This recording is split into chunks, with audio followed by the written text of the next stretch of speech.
Welcome back to ChatChit. I'm Sam. This is my co-host Aiden, and ANZAC Day Round has just wrapped up. We had an absolute cracker at the MCG, a deserved draw. I think GWS showed their strength. Geelong are the real deal, and some pretty boring games to wrap up Sunday today. Let's jump straight into our top five of the round. Let's kick us off with You start us off. my number five. I have Paddy Cripps as my number five. In a I losing know team? they're in a losing team, Yeah, and no. it was tough to pick him because they lost. But then 2 goals, 29 disposals, 14 contested possessions, 8 score involvements, 8 clearances, and I think he's thriving with the return of Walsh. He had a pretty quiet start to the year from what we expect of Paddy Cripps, and now really seeing the leader that we expected. And I think him and Walsh working together, there's not real one central point in that midfield. It's now just the opposition's being hit from multiple points. So I like it. he's my number 5. And I will just say, for these top 5 and for the ongoing top 5, I'm no longer awarding players that play against North Melbourne. Yeah, Because we were saying Rory Laird had a and great game. Unreal stat line. Isaac Rankin had a really good game as well. Jordan Dawson had a good game. But forget it. Every week I put in a tall forward or a player that's played well against North. It no longer counts. I won't apply that rule for myself, so they'll get some love if they play well enough. At number 5, I've got Tom Green. Okay. Do you have him in there? I do. I've got him at number 3. Okay. Tom Green, it was just another dominant performance. We'll talk about GWS later, but they were so strong in a game where, like, it was once you got to the third or fourth quarter, it almost looked like a game. Some of the games against North Melbourne, where it's just not really a two-sided game. It's just a team rolling over the other. But this is Brisbane, the grand finalists of last year. Brisbane couldn't get near him. Yeah, they couldn't get near Tom Green. They couldn't get near GWS. But yeah, Tom Green just absolutely dominated them throughout the game. 37 touches, and I can't remember what he had in his last quarter. Yep. But I think he had 12 or 15 touches just in the last quarter. But I'll go into my number 4. I actually had 2 players in my number 4. I had Sarong at my number 4. 74 touches, 1 goal, 18 score involvements, 38 contested possessions, 24 clearances, and 2 goal assists. If I had known, you could put 6 in. the blokes that I've left out of this list, I've got Sarong at 4 as well. I couldn't pick between both, and I didn't want to have both, so I decided, screw it. I'm just going to put him under one. So I got Sarong. They both had pretty unbelievable games. It was very nostalgic seeing Fife back, getting one of those games where he's just everywhere and was just the best player on the ground. It's been a while since we've seen it. It was awesome. It was good to see. You had Sarong at 4, I had Green at 3. You have 3. 3 I had, and this is where I love to show some respect to a defender that dominated during the round. Okay. I think if you're just looking at stat lines, even if you're looking at the Brownlow votes often, those defenders don't get recognised. Harry Himmelberg. I like it. Harry Himmelberg was incredible against Brisbane. I can't tell you the amount of times he just single-handedly shut down their attack. I don't know what the stat is for how many intercept marks he got, because he got a few, but just the intercept possessions and the how good he was with the ball whenever it was in his hands, just launching the attack after intercepting, he was absolutely phenomenal. I think he deserves a spot here. I go to my number 2. I had Max Gawn at my number 2 in an unreal game. It probably one of the most boring first halves of footy I've seen this season. He really stood out. 16 contested possessions, 5 clearances, 26 hitouts, like 4 contested marks. He did exactly what we expect from Max Gawn. And if we get what we expect from Max Gawn, he's probably a top 5 player in the round. He's my number 1. That's fair enough. He was so good. Yeah, it's just, as you say, it's not like it's anything you don't expect from Max Gawn. It's scary because, you know what? It wasn't even an unbelievable game from Max Gawn. It was just what we expect. And it's scary that he's number 2 on mine, number 1 on yours for the round. Yeah, it's just sometimes in those marking contests, like if you don't have 2 guys probably to double team Max Gawn, one to block him out and one to get a hand on the footy, there's just not much you can do against him. And you're still probably losing. Yeah, and then obviously in the ruck, he's going to dominate 90% of the time. So he was amazing. I had him at number 1. And then I'm assuming my number 2 is your number 1. Was it Jeremy Cameron? Oh, okay, yeah. You kick us off. Well, I didn't get to see enough of the game, but then I watched some highlights, and he was just a different level to everyone else on the ground. Well, you know very well, I have a huge crush on Jeremy Cameron. He's my second favourite player in the competition behind Tom Papley, followed by Finn McGuinness. I think he's now, I'm going to say he's the premier forward in the competition, just how he started this year so far. He kicked 5 goals. on a strong Carlton defence. And he got 17 touches, and there's 17 damaging touches because he's now working up the ground. He's helping out in defence. He's taking contested marks on his defensive 50. He's not just playing as a forward. The things he's doing around the ground, I find it hard to just call him a forward. He's more of a forward / winger / halfback sometimes. I think this applies to Jeremy Cameron and also Tom Papley, so your two favourite players, that it can be so hard to contain them because they move sort of all over the ground. You'll often see Tom Papley, we watched the game this afternoon, multiple times he's getting back in defence randomly, and you see him in our back 50, and then when he same thing with Jeremy Cameron. Jeremy Cameron does that, takes marks on half back, and then when he's getting forward, it's really hard to manage that as an opposition coach and as an opposition defender. Because if you're one of the back six, and then Jeremy Cameron switches with, I don't know, Cam Guthrie, who goes into the forward line, and Jeremy Cameron goes onto the wing, then what do you do? Do you follow Jeremy Cameron, and then you don't have enough defenders? Well, just from what I saw in the game, it was Boyd who had the matchup on Jeremy Cameron. And when Jeremy Cameron pushed up the ground, Boyd didn't follow him. So he sort of sat off, and you found Jeremy Cameron, who was just free, picking up the ball 80, 90 metres out from goal, and he's got a really good field kick. I really think when you, some of these key forwards that just have enough talent to be dominant all over the ground, your Charlie Curnows, potentially like Harry Mackay, one of them for Carlton, I absolutely think they should take a note out of Chris Scott's book and do what he's doing with Jeremy Cameron. It just makes him so much harder to manage around the ground where you don't know where he's going to be. Especially when you've got two key forwards like that in a team, and most teams have two decent key forwards where one can work up the ground and then kick it to the other one, because Tom Hawkins is a great contested mark. If Jeremy Cameron can work up the ground and kick to Tom Hawkins, exactly what we look for with Mackay to Curnow as well. The best teams will all do it. But yeah, we'll move into our next segment. I'm going to do my footy pyramid first this week. I want to get right into my footy pyramid because it's a bit of fun. We have 2 outs this week. Lachie Neale has dropped down 2 tiers to drop out. I think he's been taken right out of the game, and it's not really a slight on him, but he's being tagged now. It's tough.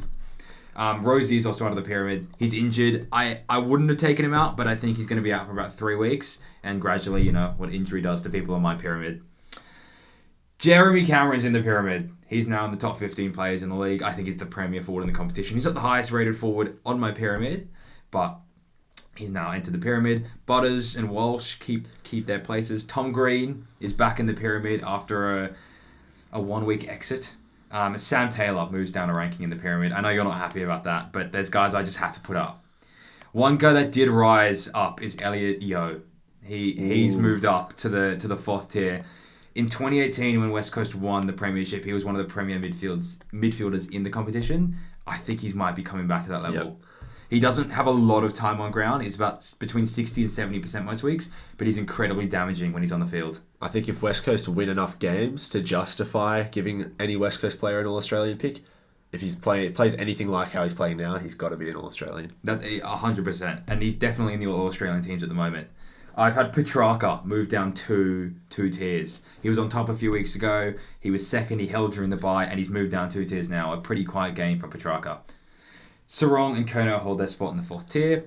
In the 3rd tier, we have Zach Merritt moving up 2 tiers. He's now sitting in the 3rd tier. Back to back unreal games from the captain. Looking a potential All-Australian captain at the end of the year. Just an early call from Aiden. Cripps and Bont hold their spots in the 3rd tier. Nick Dacos has moved up a tier. He's now sitting in the 2nd tier.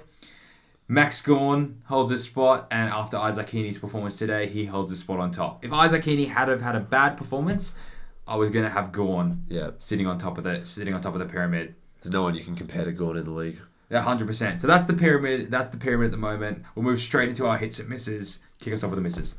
Okay, my 2 misses. My first one, I'll say the first one I'll go with Brisbane. It's an obvious miss that the team that many people, including the bookies, had as the favourite to win the premiership going into the year is now 2-5. Wow. They're 2-5, and this game against GWS was terrifying for if you're a Brisbane fan. Watching that second half, GWS were just jogging through them, chipping the ball through the ground, every bloke having 20 metres of space to work with. I couldn't actually believe it, how open they were. It was probably the worst performance in a half I've seen this year. I don't think the scoreline quite reflected that, but it was scary. And then when you look at Brisbane's sort of downfall is potentially happening. Some would argue that they're going to come back this year. They just need a bit of momentum. Maybe that's the case. They're the only team that's made the finals the last 5 years. All of the last 5 years. Only team in the league. But they just don't look like the team that's made the finals the last 5 years has not put up these performances Do you reckon they've missed their premiership window now? Yes. Is there a comeback for them? Do they make the 8?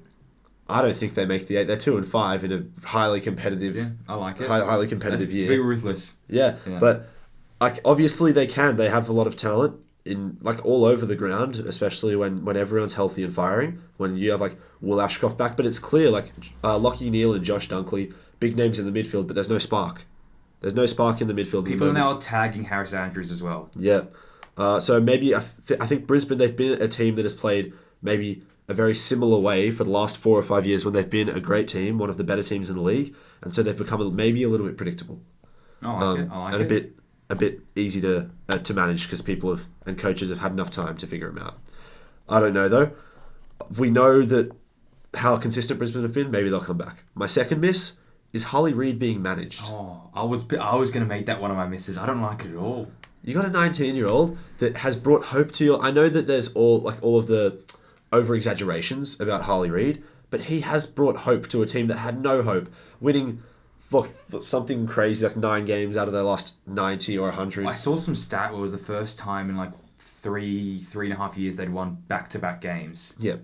And you've taken the player that's driven you to that out. Yep. Managed. When last have we seen a 19-year-old managed? Yep. I don't really get it. I understand that they want to be safe, precautious with him, but I don't think resting him for a game is going to... I'd argue that doesn't even prevent his chance of getting injured. It's sort of once the season's going, you just want to keep him game fit. Was it to kill the hype a little bit? Just there's not so much expectation? Because I can't quite understand it. As in, if that was the same situation with the Swans player, I'd absolutely hate it. Yeah, surely, yeah. You ride the momentum, and I'm sure Harley Reid, I'd assume, is an absolute competitor, and I'm sure he would have desperately wanted to play, especially with how much excitement has been around the Eagles over the last couple of weeks. But yeah, I didn't like that. Give us your misses. My misses. My first one, I've been really hot on St Kilda, as in the misses section. They seem to be hit every single week. But I found a stat. When the St Kilda's opposition scores more than 70 points, St Kilda have lost 18 of the last 23 games. With 70 points. So, pretty much, if you score more than 70 points against St Kilda, chances are you're going to win. And 70 points is not a lot of points. Yeah. Just wanted to point that out. They're really struggling to score at the moment. And it seemed like they tried to change it a bit. They threw Sinclair forward. They started bombing it inside their forward 50, but it's really not working for them. There was a lot of expectation on them this year, and we haven't seen anything. Their premier players, Sinclair's been off. Wangani Malira's been off. Rowan Marshall's had an incredibly quiet few weeks. But I'll move on to my second miss, because I've talked about St Kilda in the past few weeks. North Melbourne. I think it's the worst defence I've ever seen on an AFL field. The reason I'm saying this as well is because they had high draft picks and they chose not to address the problem. Yeah. The problem they knew they had. They were aware that Griffin Logue, who isn't a premier defender, but he was one of their key defenders, was out with, I think it's an ACL, and they weren't going to have him. They chose not to address the problem. They drafted... And even if they had Griffin Logue healthy, they still were completely lacking in that department. 100%. Yeah. They chose to not draft key defenders. They chose to keep their second and third pick. They drafted McKercher in third. And Zane Duursma. Guys that, yes, they're going to be good players. They're going to be great for the future. Except guys they probably didn't even need at the moment. They didn't address their problems. They had huge problems. They had high draft picks. They had the potential to address the problems, and they didn't do it. So... what are you going to do? North miss. North have been a huge miss. Worse than West Coast of last year. All right, I'll go into my hits. My first hit is the Fremantle midfield. So Fremantle went having a blasting start to the season, 3 great wins, and then 2 really tight losses to Carlton and Port, and then that shock loss to West Coast last week. The loss to West Coast, you could perceive in 2 ways. You could look at that like a really horrible loss against a pretty bad team, or you could say they were sort of shocked by a West Coast Eagles team that they didn't expect, and they underperformed a bit. They showed this week maybe it was the latter, because the way that Sarong, Brayshaw and Fife just from the outset, I think they all had 13 or more disposals in the first quarter. The three of them. I didn't know that. So just from the outset, I think they sent a message. Those three just were absolutely farming it, and were just dominating the game, not letting the Bulldogs get a sniff, and they made a bit of a statement with that win because there was some warning signs last week that they could have fallen apart after that. They're a bit of a yo-yo team at the moment. Yeah. We're not really sure what you're going to get from them week to week. Yeah. And my second hit is that I think a big three teams have set themselves apart in the league as the best three teams, being Sydney, GWS and Geelong. Especially when I get to my power rankings later, I'm absolutely going to say you're splitting hairs between which of them go 1, 2 and 3. Because you weren't sold on Geelong until this hard run, and now they've taken down Carlton. Yeah. At the MCG as well. My argument, not against Geelong, but against sort of proclaiming them as possibly the best team in the league, has been that they've had a soft run early. Last 2 weeks, they beat Brisbane at the Gabba, which I know means less this year, but they beat Brisbane at the Gabba comfortably, and then they've really looked quite dominant against Carlton. They went up as much as 30-something, and then Carlton scored goals late. Carlton scored goals late, so it was a dominant performance. It was never really in a lot of doubt until very late. They are a really good team. They're so well coached. You can try to find things like I have about how they're getting older and about how they might be lacking personnel in the midfield in terms of anyone with sort of superstar status, but they don't care, and they're so well coached that they're the one negative really I think good. They'll take is Dangerfield looked like a real problem at the start of the game for Carlton. He was playing full forward, he was coming out, he was taking contested marks, and it looks like he's got another soft tissue injury, which is unfortunate. I'll go into my misses. My first one is similar. My hits, sorry. This first one is similar to what you said, but it's the quality so far this year in the league. Bar North, there are so many teams fighting for the top 8. I mean, we could list 6, 7, even 8 teams, maybe potentially fighting for that 7th to 8th spot, I reckon. And I just think when so many teams have the capability to put up a fight and beat other teams, it makes a real spectacle for fans watching games that don't involve the teams we support. And I'm just really enjoying the competition that we've got so far this year. My other hit, I did a bit of research into the GWS's team and their young core. They have 5 players who have played under 20 games, 10 players who have played under 50 games, and 16 players who've played under 100 games in their most recent squad of 23 against the Brisbane Lions. That they tore apart. 16 players under 100 games. Oh yeah, I actually can't believe they didn't have that as a hit. But obviously we're going to talk about it anyway, that GWS were missing Sam Taylor, the best defender in the league. I'm not going to argue with you about that. I'm no argument. Toby Green, the All-Australian captain, one of the best forwards in the league. And they were missing Stephen Cornelio, one of their key midfielders. Yeah. And they looked a better team than they have in previous They also decided to make Brent Daniels the sub, who's been really good this year, and just not play him at all. Yep. And, I mean... the talent around that team. We talked about Harry Himmelberg, the performance of Tom Green, Finn Callahan. Gosh, he better be in the Brownlow votes alongside those two because he was incredible. And you had commentators after the final siren comparing him to Bontempelli. Did you hear that? I didn't hear that. As the players were walking around the ground handing out balls to kids around the boundary, you had commentators talking about how he has the same sort of midfield profile as Marcus Bontempelli. If he was on another team, he'd probably be getting that opportunity to be being a full-time inside midfielder. Did you see the game from Darcy Jones? Oh, it was... yeah. How good? Just first gamer comes in, kicks 2 goals. Yeah. Looks like he's played footy for 150 games. Yeah, and some more good commentary from that game. They were saying they don't know if Toby Green gets his spot back with how Darcy Jones played. These are the guys that aren't in their main team when everyone's fit. Yeah. What a ridiculously strong squad. I just wanted to point out that they're going to be a squad to look at for the next 5 to 10 years as well. I mean, it's not like we're a Collingwood who are aging. This team's just coming into their prime around 100 games.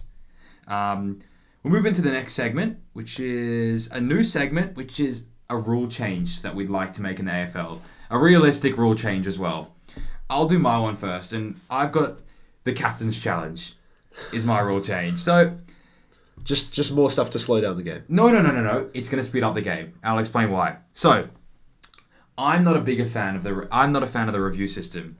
Teams are now allowed 1 unsuccessful challenge per game, specifically for instances when a goal is awarded or not. Teams can issue a challenge if they believe their player has touched the ball just after it was kicked, or conversely, if they believe the ball wasn't touched at all. Or if they think it hit the post or no? No, it's just touched off the boot. Oh no, we'll say post as well. I like that. We'll say post as well. The challenge can only be made against the on-field umpire's initial decision. Can I tell you the one place where that, like, can I give you an example of where that might struggle? Go. Say you kick a goal and the guy then knocks it back in, the defender knocks it back in, and the captain of the attacking team thinks that went over the line before he touched it. Right. So it's still just in play. He can't challenge because the play's still going. There's a flaw in my rule. Well, no, maybe there's not a flaw, but that's just maybe that's just a case where you can't use the challenge. Right. I just wanted to say it as in I kind of like the authenticity of the umpiring decisions, and I just feel like everything's getting reviewed these days. I mean, there are games. The games are so slow sometimes when we're checking if it hit a post. We're checking. No, it's just on the other side of the post. If it was a touch off the boot, and if. The reason I like to challenge is if player knows if they touch the ball. So if they touch the ball, you can challenge the call. And I want the umpire to be confident in his decision. And then it just gets the game moving and moving and moving. If the player hasn't touched it, that's it. I honestly really like it. And I think my example doesn't poke a hole in it. I say in those situations where the play is still going, that's just not a case where you can use the captain's challenge. You just accept the goal umpire's decision, which has been the case for a century. There will be errors, but I mean... I think that makes the game even better. Yep. I mean, teams are going to get screwed sometimes. It's going to happen. So even with the system, teams get screwed. Even with the system. And now we're just playing a fast-paced game. Players aren't going to appeal for a touch when it doesn't happen. They can tell the captain if they want to challenge. But yeah, just thought it'd be an interesting rule. I like it. My rule change is... My biggest pet peeve is the way that umpires or the umpiring system deals with the head injury epidemic. Which is that the crackdown is that they pay any high contact, which is a good first step to make sure that it's paid when it's there. But when blokes are ducking their heads, which is talked about a lot, it can't be paid a free kick, because what is happening when you pay those free kicks, and they are being paid regularly when people duck their heads, and the umpires say that they don't pay it when they duck their heads, except I think even if the contact is high and the guy has made a lousy tackle, if the guy with the ball intentionally put his head in harm's way, ducked his head or whatever it is, or made sure that he led head first, the umpire doesn't pay the free kick, even if it was a lousy tackle. Okay. Because if you're trying to get rid of head injuries, you want to discourage tacklers from tackling the head, but equally you need to discourage the attacking player from getting his own head injured. So the crackdown has to go both ways, where you're discouraging all players on the field from inducing head knocks. And I reckon if you're intentionally putting your head in harm's way, no free kick. Doesn't matter what the tackle was. I like it. It protects the players. I know you're really hot on it every week when you see players ducking. You absolutely hate it when they're throwing their head back for free kicks. You can see them. They see a tackler coming in and they just throw their head down. But yeah, I like it. Maybe we'll do another new rule in a few podcasts' time. We'll move on to our next and last segment, the people's favourite segment, the power rankings. So the power rankings start with North Melbourne in 18th, and there's not a lot to be said. We've spoken a lot today. And then in 17th you have Hawthorn, also quite self-explanatory. And in 16th we have Richmond. Okay. Same bottom three. Same bottom three.